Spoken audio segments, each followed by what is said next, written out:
Hi everyone, we are live today with this next Meet the Speaker event ahead of the upcoming Autism from the Inside online summit coming up on the 19th of September.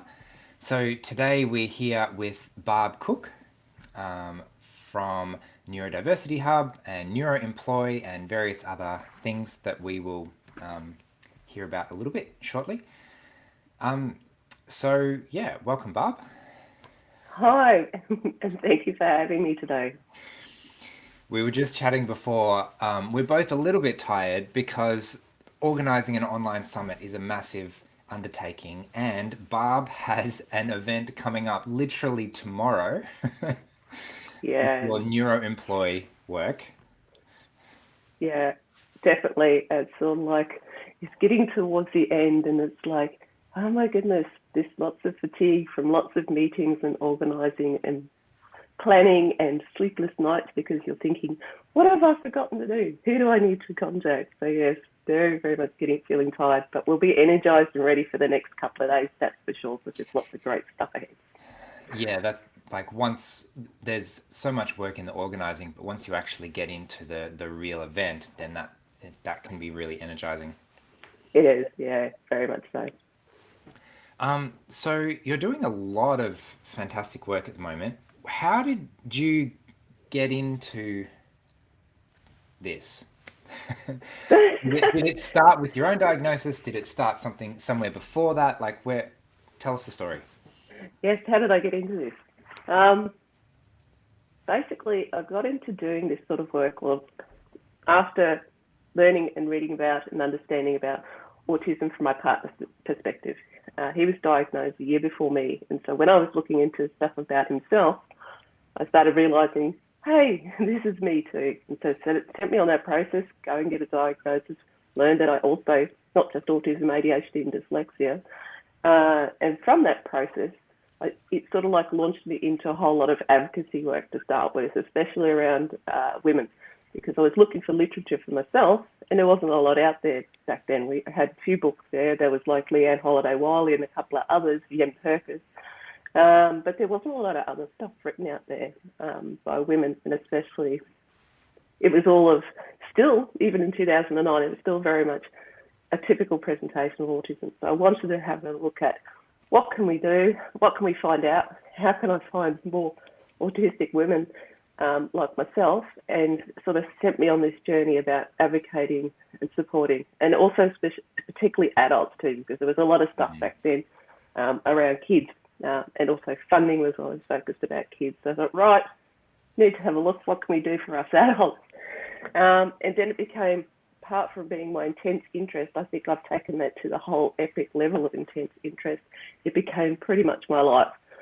So I did lots of communicating and advocating and between lots of different people and communities. And so over the years, it's built up a network of getting a really deep understanding of our community. And so from there, then what was it? It must be about 2014, the idea of Spectrum Women came around, but it wasn't until a couple of years later, 2016, that it actually became a platform online.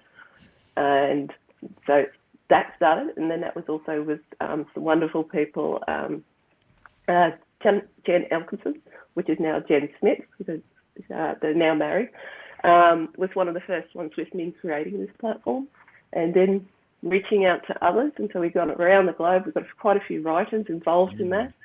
And then while we were writing and talking about this, I think it was Autistic Pride Day in, I think it was 2017. We're going, we should actually write a book. We've got so much great information, because we used to have a Facebook chat where we talk about what topics or what articles we were going to write. And I said, oh, we should write a book.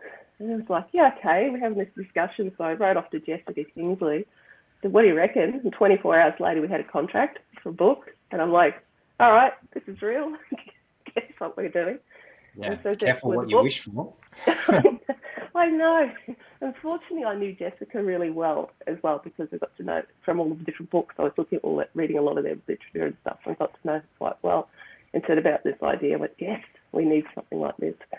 And so it just it's been building up and spreading out all the different things we've been involved in. And then from that, somehow I've ended up in employment. I'm still trying to pinpoint where that actually ended up going into that direction, because my predominant focus was around adults and women, midlife and all that sort of stuff. And so I've ended up trying to think where it was, but someone said about, can you do something around employment? Yeah, sure, because I never say no. In many of us autistic people saying no. I tell my clients a lot, we need to learn to say no. And then I say to myself, I need to be saying no myself. And then I ended up into the employment space, and it was really quite interesting getting into that. And so then there was all the mentoring that came with that, mentoring other adults about what it was like at work. And then I ended up, I'm going to go and do a master's degree in autism.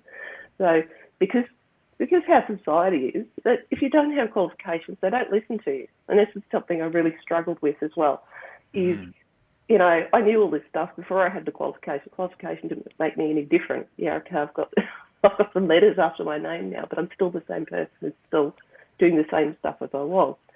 But it opened a lot of doorways up for me to getting into doing things like working with, NDIS, becoming registered as a developmental educator as well. And so that's really sort of like helped me in career-wise as well as my advocacy work. And so that just really branched out from there. And so we ended up with NeuroEmploy, and then we ended up with the Allied Health with Neurodiversity Hub, where we are now, and a conference in the next 2 days.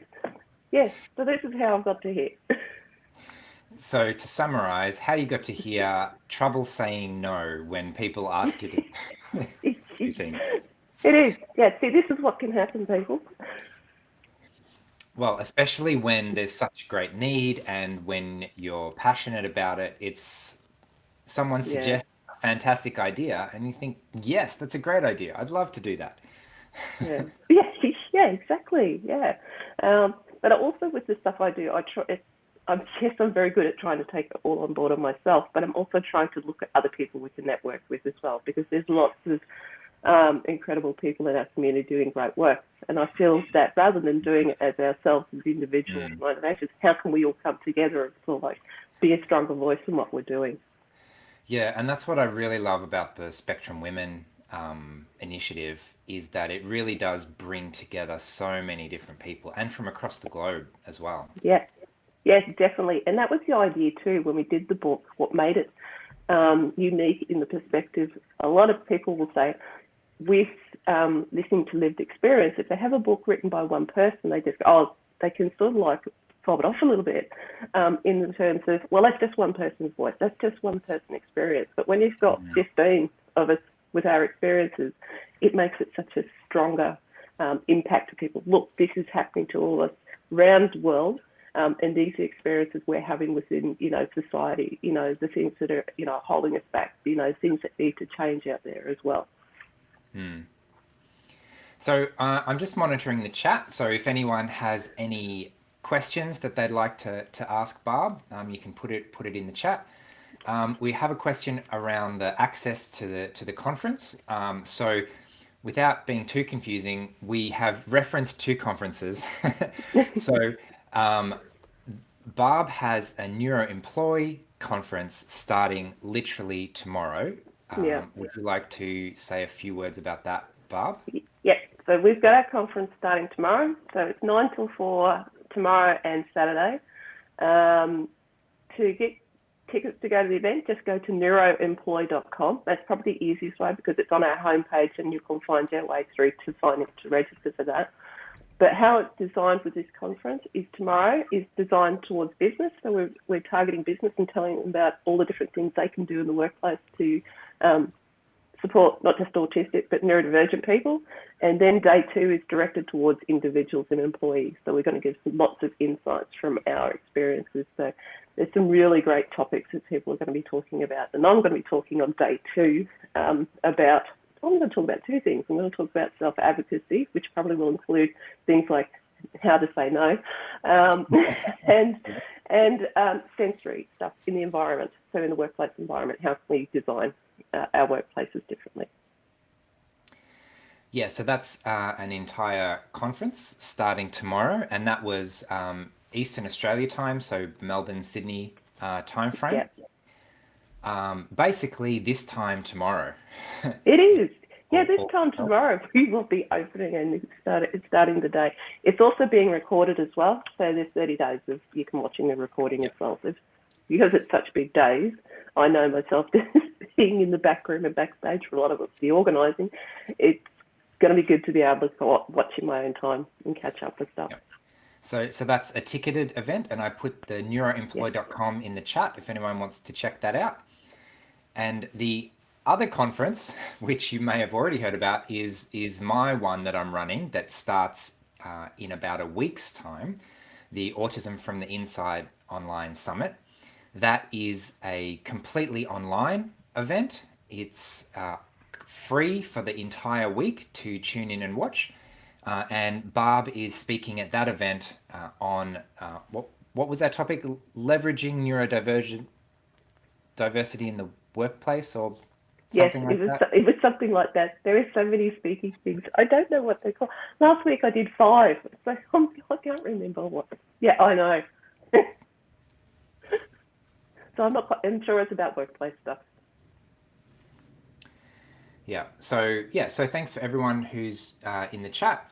Peyton has asked, is there anything I can do for the autism movement? So Barb, what do you think is the best thing that we can do for the autism movement at the moment? What can we do for the autism movement? That's a big question.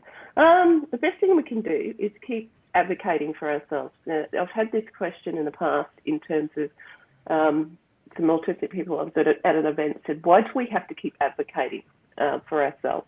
Why are we the ones that's having to do all the hard work? Why isn't not, workplaces or society, picking up their game and doing these things and supporting us without us continually going, we need this, we need these changes. A lot of the time, society still out there doesn't really have a good idea about autism and neurodivergence. For us as a movement, we need to keep educating people. We need to keep putting our voice out there. We need to keep speaking up. So this is a big thing too. It's very hard for us to speak up, especially if we've had a lot of negative experiences in the past. So for example, in the workplace, if you've had a lot of experiences, say you've lost a few jobs or you've had toxic workplace environment, it's very hard to speak up for what we want and what we see that we need to have changed in that workplace, or see how this workplace could be even run differently or implement different practices which could help the workplace when we've had that put upon us. But I feel the more we keep saying, look, here is what we need in terms of safe supports. This is what we think we could do with the workplace. So we can suggest in the workplace, if we can't implement change ourselves, we can say, help us to make change in the workplace. But the other thing I found too, yes, we can suggest these things, but we also need to think of solutions as well. So it makes it a lot easier for them to make, get an understanding of how can I implement this change. You go talk to your boss. I want this done in the workplace to change, so it'll help me and also potentially help the whole workplace.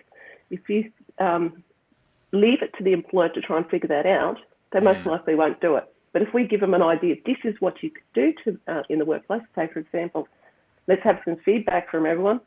Where do we want to, rearrange where we're sitting in the workplace? Let's do stuff, say, for example. Cost effective, it basically doesn't cost anything. Gives the employer an idea, okay, I need to talk to everybody in this workplace and see what people prefer, and then implement that change. There's a lot of time they won't do that and don't understand. Interestingly, I have a slightly different answer to that question. Yes. I would say that what we can do first is develop the self-awareness. So it's the step before teaching other people about autism and what I need and things like that is figuring out, well, what do I need? How do I work best? What are my strengths? How can those strengths be brought out? And then that leads perfectly into exactly what you were saying of, well, I've figured it out for myself and I know this works and I would like to show you that it works in another environment. Exactly. That's self-determination. So knowing what your needs are, what works for you, trying that out, then your self-advocacy. going out there and getting that what you need as well, and being able to articulate that. And it's pretty hard to stand up for yourself with the self-advocacy stuff. I mean, I know I and a Yeah, lot of people have developed strategies of blending in and not making trouble and just doing everything that I know I'm supposed to do. And creating conflict doesn't feel good. It yeah, feels like a threat, like I might be rejected from this social enterprise if I stick my neck out too much. yeah. It is. It is something that is really challenging for all of us, um, because there is that fear of rejection. Conflict is something we all find incredibly hard to do as well. In a good situation, the other person will be receptive to, your input, your insights, and this is where, good management and workplaces, for example, will actually listen to these things. Let's work out what conflict. They should have, leadership especially should have a good idea of how to do conflict management, for example. Because if we're having a disagreement, what happens is usually we stop listening to the other person just to formulate some argument back at that person. So it's a case of we need to be able to, like, hey, listen to this, take it on board, view this, and have, that reasonable discussion. So it's a case of, bringing forward those ideas in sort of like a calm manner. You don't want to go in there going, I'm sick of this, you're not listening to me. It's got too far when it's got to that point as well. The longer we leave things, the more things for ourselves, we can make ourselves more anxious, more stressed as well. The sooner we act, the sooner we're going to get some sort of resolve. Whether it's something that could end up in conflict or not, at least you're acting on it and you're going to get an answer, whatever that looks like. Yeah, and I often say that ironically, the autistic population needs better social skills, needs better emotional intelligence skills than the rest of the population because we've got so much more nuanced communication to have to try and let people understand what we need, Yeah, and manage the kind of background conflict that comes from doing things differently and rocking the boat a little bit. yeah, exactly. And also, it's worth considering the working environment you're in as well. I mean, if it's a workplace that you're not enjoying and they haven't listened to other people in the workplace, then it's probably not going to be the workplace for you. If they haven't listened to others, then it's going to give you an indication that they've got their own agendas and ideas. You're just coming in here to do the job. We pay you, off you go. We're not, and so you want to really think to yourself, is this going to sit with you morally?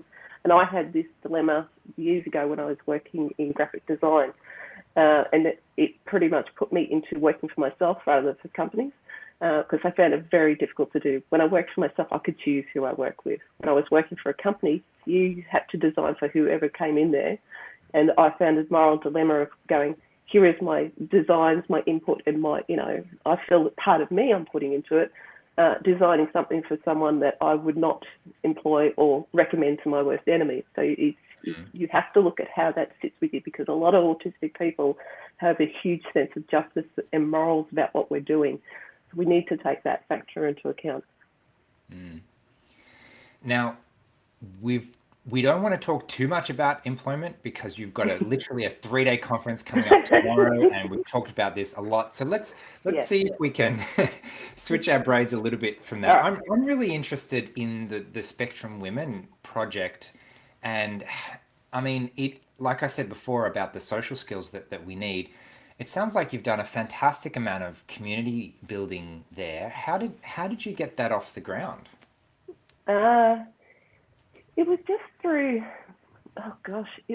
connections, through I was in a lot of different Facebook groups, and I got to connect with a lot of people through that, and then talking to other autistic women that were around at that time. And it was, because I was always about, because originally it was a publication I was doing there for a while about putting, different people's stories out there. And this wasn't just particularly about women, it was about anybody. It was adults, kids, everything like that. And I still found from that in different groups that adults were not having as much voice as parents were, or especially for parents around kids. And it's like we need a voice of our own as well. And so we just sort of naturally evolved from that. It was just connecting with other women, and we just started talking about, some of them actually used to write for me with this other publication, the small one that we did. And it grew from in that going, all right, let's make a platform specifically at that time was around women. It's evolved from that. It's women and gender diverse people now that we've expanded out to. And a lot of guys as well get a huge benefit out of this, what we write too. We've had lots of guys reading the Spectrum Women book too, going, this is really, applicable to me, and in that context. But yeah, it was just a natural progression, and we just created our own little Facebook group and chat about stuff. And then because of my skills, my background of graphic design and web design, hey, I've got to build another website. So I've like 25 websites later. And that's another thing, I can't help myself and make a website. Let's make a website, put stuff out there, let's showcase. Because for me, I never wanted to be a public figure. I never wanted to be a front person. I wanted to get everybody else's voice. That was my aim in everything I did. I want to be able to showcase, look, here is our community, here's everyone else's voice. But I somehow ended up here, which I can't get away from now. But it's still my thing, yeah. It's kind of ironic, but it does make sense. I mean, if your skill is bringing people together and sharing others' voices, then naturally it's going, people are going to remember that you're part of the process, and you'll still be involved and get invited to things like this. Yes, it's exactly. I get invited to a lot of different things now, which is really scary. And it's still evolving from here now in terms of, yes, it was just from a group of pretty much friends that I knew from Facebook groups. It's evolved into that spectrum. It's evolved out into all the other things that we're doing in allied health.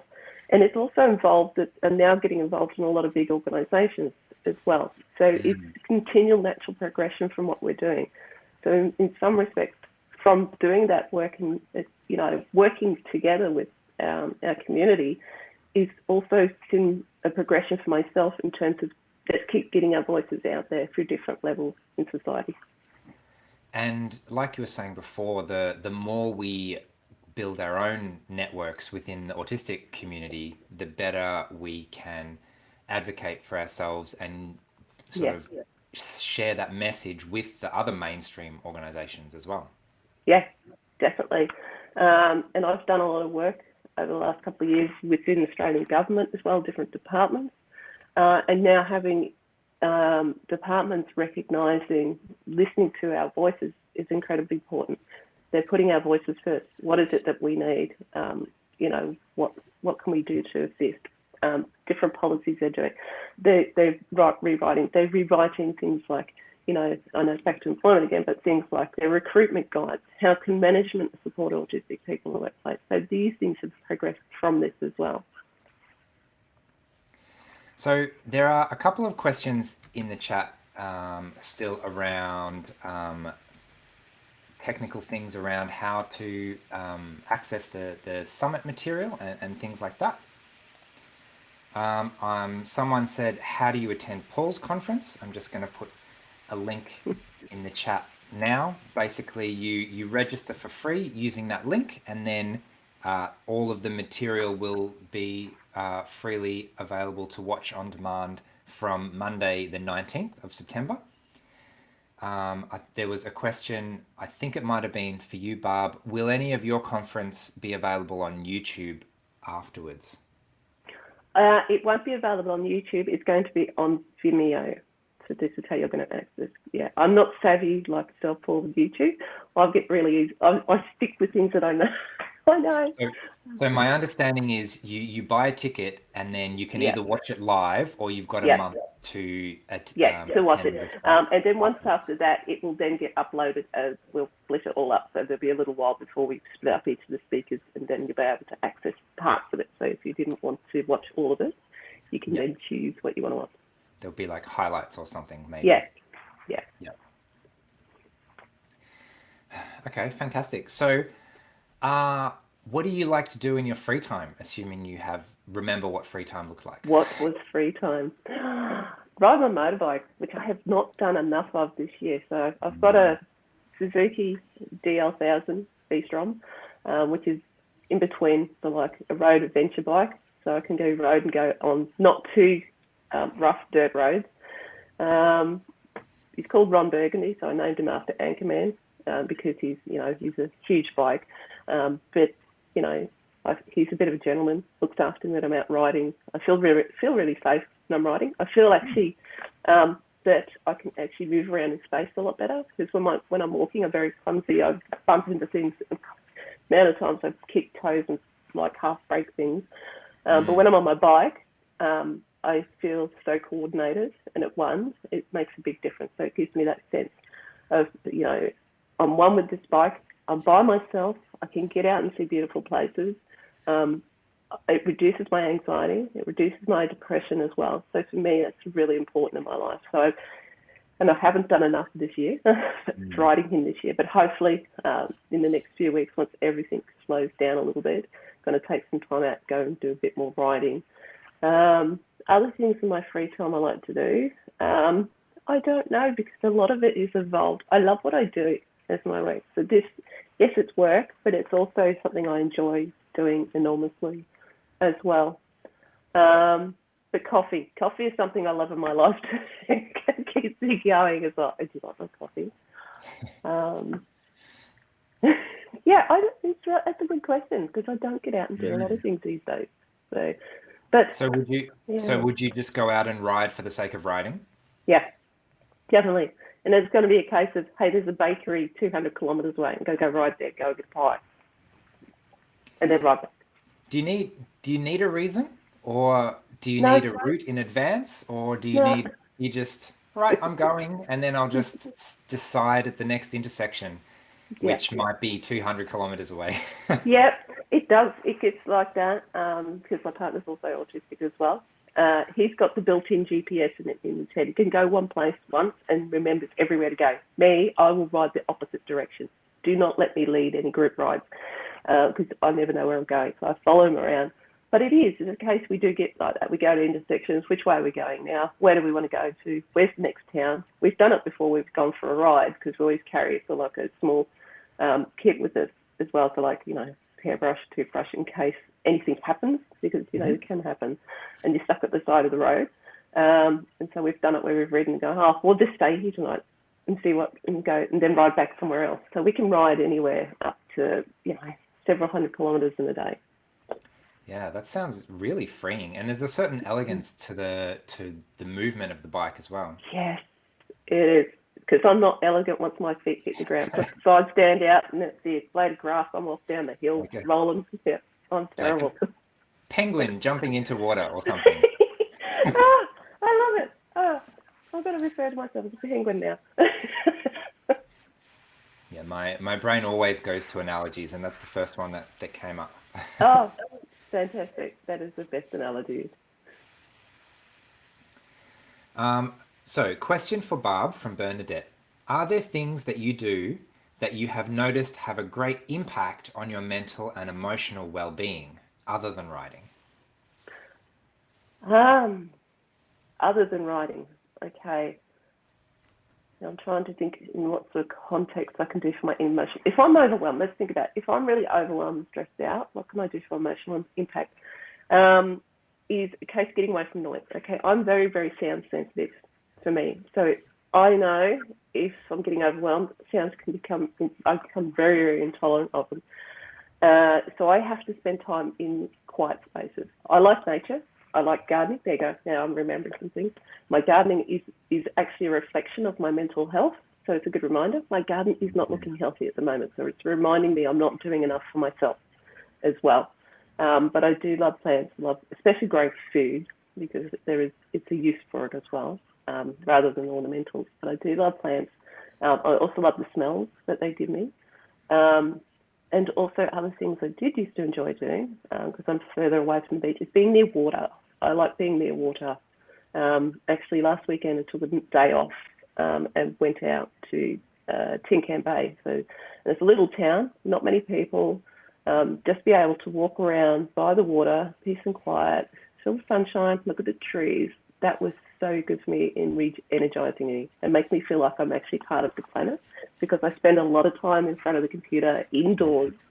The importance of getting outside, it just reminds me, and it just made me think I've got to do this far more often too, just going out for that hour, walking around within nature, and that calm, because it was a very calm sense of feeling. Water also can be really volatile, but water can also be very calming too. And you're also getting, if you're especially by the ocean, you get lots of good negative ions you're breathing in as well, so that's also good for your health, as I say, from a nutritional aspect. Other things I enjoy doing is reading, but I have to be careful with what I read because I'm a non-fiction reader. I could then end up researching everything about something I'm reading, and one of my recent books is about smart foods for ADHD, and it's got lots of research in it, and I've got through about a quarter of the book, and I've got that many tabs in there to look all the research up. So in some respects, yes, it's calming, but it's also going to cause more work for me too. Yeah, I need to be careful about the books I read. They need to be interesting, if they're non-fiction especially. Interesting, sure, but far enough away from work that I'm not tempted to, start a new project or anything ridiculous like that. Exactly, because that does happen. But I do actually like Netflix as well. So this is something, if I like a series, it's hard to monitor, even though if I find a series I like, that to not just want to watch that whole series over the next 2 days. And I find that helpful. So I've done that recently too, is break up my day at lunchtime. So when I stop for lunch, when I'm working at home, is go and watch an episode of Netflix to shift my complete focus from something that's, totally separate from what I'm doing. And the latest thing was Sandman I was watching. And so it's very different to watch from what the work is. Gives me a shift. And that's kind of the point of fiction and TV shows and things like that. They literally draw you into an entirely new world out of your own world, which can be used as escapism sometimes, but it can be helpful if you get stuck in your own world too much. Have to focus on whatever project you're working on. Absolutely. No, I 100% agree there. Because it's something enjoying. Because they say, if you're hyper-focused on something, just go and take a break. Well, unless we've got something to motivate us to go and take a break, well, that motivation is doing something else that you really enjoy. So you're still getting a break differently. I'm curious how you manage this because, working online, there are not as many natural break points if you're working in front of a screen as there might be if you were working at a school or with a client one-on-one or something like that. How do you manage, what helps you with the transitions? For me, because of the way I think, I need structure, but I can't have boring structure because I can't stick to that boring structure. And it's taken a lot of years to figure out what works best for me. So things like, yes, if I'm hyper-focused, I have to be super careful because I can stay in there, especially in the evening. I tend to find my hyper-focus becomes higher in the evening. So I've learned to map out where in my times of day, where I'm most productive and what types of work works for me during those days. So when I get up early, I find I'm really good at doing reports. So I have to do my report writing in the morning where possible. Having clients, as you say, really breaks up the day. That was something really important. I use a calendar all the time for everything I do to keep me on track as well with stuff. But when there's, if I'm trying to switch out of something, as we said before, it's going to, I have to check in with myself. And that was something I've had to practice a lot as well. Continually check in. All right, where am I at? How am I feeling? Am I getting tired? Have I eaten anything? We need these things to keep us going throughout the day as well. Yes, it's okay to hyper-focus, but if you're not eating and hyper-focused, so you're causing some stress to yourself as well. And also getting that mental fatigue, especially being in front of a computer. And even if haven't got your computer designed, all set up well where it's really bright all the time, so you're getting overwhelmed by looking at bright computer screen. So I use everything as the dark mode and dark background to reduce that visual fatigue. You can get some stuff like that too. But I have alarms. I know a lot of people don't like doing it, but I've had to do this to keep me on track. But even with clients, to remind me from when my next client is, so everything I plan on my phone, I set it up in the morning, every alarm, 10 minutes before, you need to go and do this. And I follow it. Whereas I know with other people that you tend to get to ignore. I have a consequence if I don't do that. So having clients has made me more responsible in what I was doing. I'm more accountable. I am there responsible to support that person. So I have to do these things. So it's flowed over into other things that I do. Yeah, that's interesting. Sometimes we need a really strong reason to do Yes, something. yes, it is. If you're accountable for someone else, and so especially when you're doing this type of work and their well-being, and they're paying you money, they're relying on you for support, mental health support as well. It's a big motivating factor. It makes me do these things, get started on these things. It's also interesting you said that it's easier to hyper-focus later in the day. Yes, for me. I've noticed that if I'm really tired, it's the type of hyper focus where you kind of zone out and just do something for a long time and then realize you've been doing it half an hour later because my brain didn't just sort of lost consciousness there for a while. And yeah, it's really interesting how that can happen when you're more tired. Yeah. Oh, easy. Yeah, it is very easy because it's sort of like, I think it's sort of like, I feel like I'm sort of like semi-comatose state. I'm just going to focus. It's like autopilot. I'm just going to stay in here, keep doing this thing.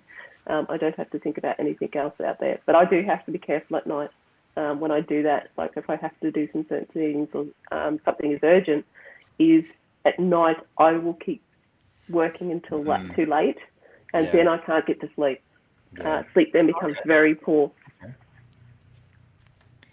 Yeah, and sleep, as I've read a lot about recently, is really, really important. Yeah. Who knew? Probably everyone, but everyone since the beginning of time, probably. But it's good to have a reminder. It is. Because of the other work I do, apart from developmental educator, I'm also integrative nutritionist. So I'm not a dietitian or anything like that, but I look at that whole well-being of people. And the number one things is you've got to have good sleep, because then, and also nutrition comes with it. You know, if you have poor sleep, you're not going to eat well because you'll tend to go for what's going to give me a quick fix in food. And, sleep definitely, where possible, if we're going to focus on anything in our lives, is somehow what is going to help us improve that sleep. Do we have to cut down on doing certain, amount of work? Is it we got to, if you're like me, really reduce working in the evening, because I know what's going to happen if I work in the evening. So you spend that evening going, yes, I've got work to do. Can I put this off till the morning and do this in the morning? That's hard. It is. I know. You have to be hard on yourself sometimes. And I read a book, and this is one of the speakers from Mara, Peter Shanklin. He wrote the book Faster Than Normal. He's got ADHD, and some of the things he said in this book is that some things will not ever be easy that we do. They will always be really hard to do. So sometimes you've really got to figure out, is it a case of, if I can't do this, say something in moderation, for example, so it could be that all or nothing or black and white thinking, as we know, is, okay, if I can't find some sort of middle ground of doing this, it might be a case of I can't do this. I can't do it in a particular way. I will cease to do it that way. Or cease having, say, for example, said food in my diet. There's another one. If it's going to be really, not good for me, it might be a case of I can't do it in moderation. I'm not going to have it at all. And that is actually okay to have that sort of perspective on things. Yeah, I find that doing something not at all is a lot of the time a lot easier than trying to do it only a little bit without. Yeah. It's like 0 chips or 100. There's no in between. Yeah, exactly. Absolutely. I'm like that. Oh, chips, that's one of my favorite foods. Now I want chips. Sorry. So I think we should wrap up soon. So if anyone has any last minute questions in the chat, let us know. There's one from Bernadette here saying, so Barb, do you have any tips to develop self-awareness? Self-awareness. Okay, Um, I'm just trying to think of the context of it we're looking at in terms of self-awareness. So So in terms of your own needs, your own yeah, okay, tendencies, so, your own yeah, challenges.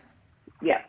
A good way to start is understanding your own sensory profile. I think that's important to look at. Understanding what areas overwhelm you. So if you're a person like me, understanding that, I'm very sound sensitive. I also have misophonia, so I can't be around people that are eating because I want to murder them. Understanding, if you've got, say, smell sensitivities, you want to have a look at those to start with, understanding what impacts you in there. So these could probably be one of the easier ways to start mapping out yourself. Understanding what these are, you can then go, okay, what sort of supports can I put in place for myself? What can I do to reduce this? Understanding what your levels of socialisation are, for example, is another good one that a lot of people, we've been conditioned to. I've got to go out and socialise with people because fear of rejection or fear of being left out of the peer groups and friends. So it's understanding this is where, in some context, learning that level of moderation to yourself. Okay, so we want to connect with people, so this is where that all or nothing probably won't work. Is I'm not going to see friends at all, but you still want those connections. So it's going to be, they're going out for 4 hours, say a Friday night for their dinner, it's going to be a noisy pub, you're going to be tired at the end of the week, this is going to be a really overwhelming experience. You could say, look, I'm going to come down and hang out with you for an hour for pre-dinner drinks, but I have to go.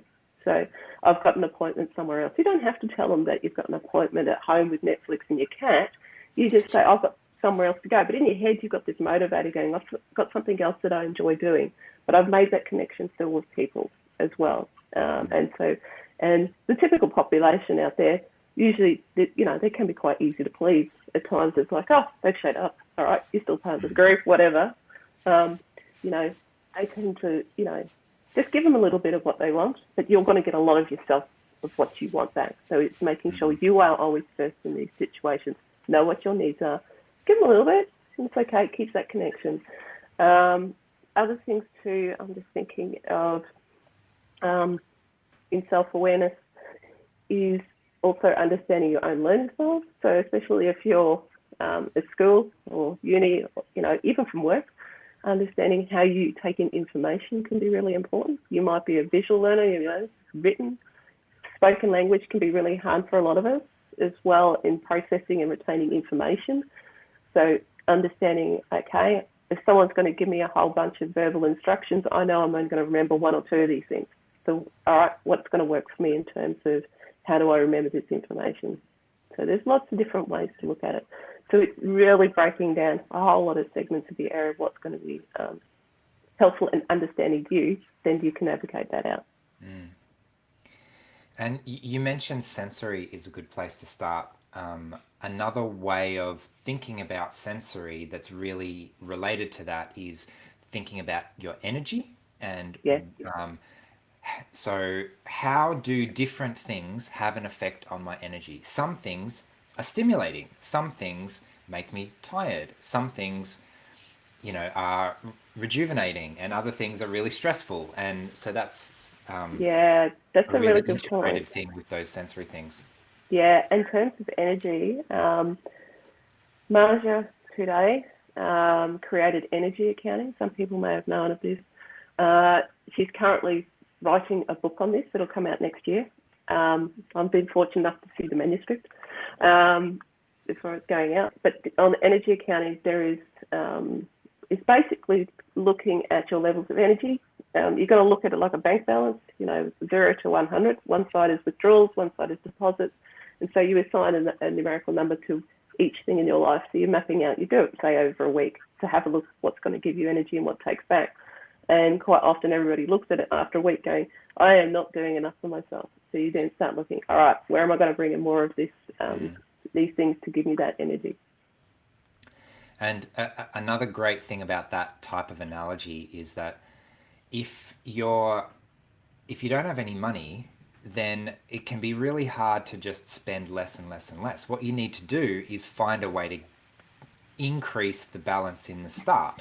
So what can you do to actively do to increase your energy. It's not just about stopping or reducing the things that are taking your energy. Yeah, definitely. And some things can actually give you energy and take it away. So if you've had a good night's sleep, that's going to give you heaps of energy. If you had a poor night's sleep, it's taken energy away. So you have to think in that context too. I just did a video on this recently. I reread Brene Brown's, what's the name of the one with the 10 guideposts? Gifts of Imperfection. Gifts of Imperfection. And one of the guideposts is cultivating play and rest. And I realized that I need play, not just rest. So yeah, they're kind of two different things. I was like work, and then sleep, and then work. But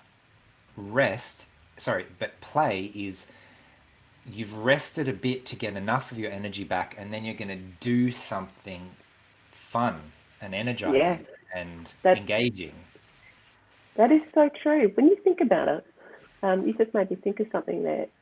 As adults, we do very little play. When we're younger, we're always doing creative things, fun things. And as we get older, it's all about work. And then we get really tired, and then we put that sort of enjoyment last into our lives. I think, a lot of autistic people are very much young at heart, and I think we really do need to bring back a whole lot of fun things in our lives as well, and that's okay because it's important to us.